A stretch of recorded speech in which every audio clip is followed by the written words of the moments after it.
Hello friends, இன்றைக்கி நம்ம வீட்டில் என்ன பண்ண போகிறோன்னா மாம்பழம் வச்சு ஒரு ஃப்ளேவர்ஃபுல்லான கேசரி தான் செய்ய போகிறோம். ரொம்ப அட்டகாசமான சுவையில் இருக்கும். அதை எப்படி செய்கிறதுன்னு பார்க்கலாமா?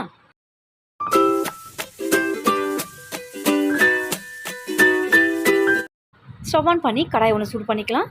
4 ஸ்பூன் நெய் சேர்த்துக்கிறேன். நெய் நல்லா ஹீட் ஆனதும் முந்திரி திராட்சையை வறுத்துக்கலாம். முதல்ல முந்திரி ஒரு 15 போல் இது கூட சேர்த்து லேசாக கலர் மாறணும். கலர் மாறின பிறகு திராட்சையை சேர்த்துக்கலாம். இப்போ இந்த அளவுக்கு லைட்டாக கலர் மாறியிருக்கு. இப்போ இது கூடவே ஒரு 10 திராட்சையை சேர்த்து நல்லா திராட்சை போசுன்னு எலும்பி வரும். அந்த அளவுக்கு நல்லா வறுத்து விட்டுக்கலாம். இப்போ இந்த அளவுக்கு போசுன்னு எலும்புனதும் இதை எடுத்து ஒரு பிளேட்டுக்கு மாற்றிட்டு அதே நெய்யில் நம்ம ரவையை வறுத்து எடுத்துக்கலாம். நம்ம ரவையை எந்த கப்பில் எடுக்கிறோமோ அதே மெஷர்மெண்ட்டில் எல்லாத்தையும் சேர்த்துக்கணும். நான் இந்த கப்பில் தான் ரவை 1 கப் அளவுக்கு சேர்த்துக்கிறேன். நீங்கள் எந்த கப்பில் எடுக்கிறீங்களோ அதே கப்பில் மற்ற இன்க்ரீடியன்ஸையும் அளவு எடுத்திங்கன்னா பர்ஃபெக்டாக கேசரி வரும். ரவை நல்லா வாசம் வந்தால் போதும், கலர் மாறக்கூடாது. நம்ம சேர்த்து நெய் அந்த ரவை நல்லா இழுத்து நல்லா பொறுன்னு இந்த ரவையை நல்லா வறுத்து எடுத்துக்கணும் இந்த அளவுக்கு. இப்போ இந்த அளவுக்கு ரவை நல்லா வறுபட்டதும் இதிலையே நம்ம தண்ணி சேர்த்துக்கலாம். எந்த கப்பில் ரவையை எடுத்துருக்கோமோ அதே கப்பில் 2 கப் அளவுக்கு தண்ணி சிம்மில் வச்சு தண்ணி சேர்த்து கலந்து கொடுங்க. இல்லைன்னா கட்டிகள் விழும். கட்டிகள் இல்லாமல் நல்லா கலந்து விட்டு இதை நல்லா மூடி வச்சு ஒரு 2லேருந்து 3 நிமிஷம் குறைவான தீயில் வச்சிட்டிங்க அப்படின்னா இந்த நம்ம சேர்த்துருக்கிற தண்ணி அந்த ரவை எல்லாத்தையுமே இழுத்து நல்லா பொழுன்னு இந்த ரவை நல்லா வெந்து வந்துடும். இப்போ 3 நிமிஷம் நான் விட்டுருக்கேன். ரவை பாருங்கள், அந்த நம்ம சேர்த்த தண்ணி சுத்தமாக இல்லை, நல்லா இழுத்து ரவை நல்லா வெந்து வந்திருக்கு. இந்த அளவுக்கு வெந்த பிறகு நம்ம சர்க்கரையை சேர்த்துக்கலாம். இப்போ ரவை எடுத்த கப்புலேயே 1 கப் அளவுக்கு நான் ஒயிட் சுகர் ஆட் பண்ணிக்கிறேன். நம்ம மாம்பழம் நல்லா இனிப்பான மாம்பழமாக சேர்த்திங்க அப்படின்னா நீங்கள் 3/4 கப் அளவு கூட சர்க்கரை சேர்த்துக்கலாம். நார்மல் இனிப்பு இருக்குது அப்படின்னா இந்த 1 கப் அளவுக்கு சர்க்கரை சேர்த்திங்கன்னா இனிப்பு சரியாக இருக்கும்.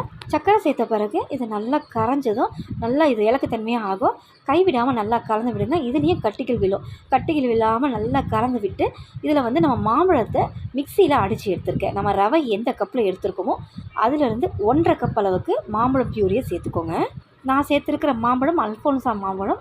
நீங்கள் எந்த ரக மாம்பழமாக இருந்தாலும் சேர்த்துக்கலாம். நல்லா இனிப்பான மாம்பழமாக சேர்த்துக்கோங்க. ரவை எந்த கப்பில் எடுக்கிறோமோ மற்ற இன்க்ரீடியன்ஸையும் மெஷர்மெண்ட் கரெக்டாக சேர்த்துக்கோங்க. பர்ஃபெக்டாக வரும் கேசரி.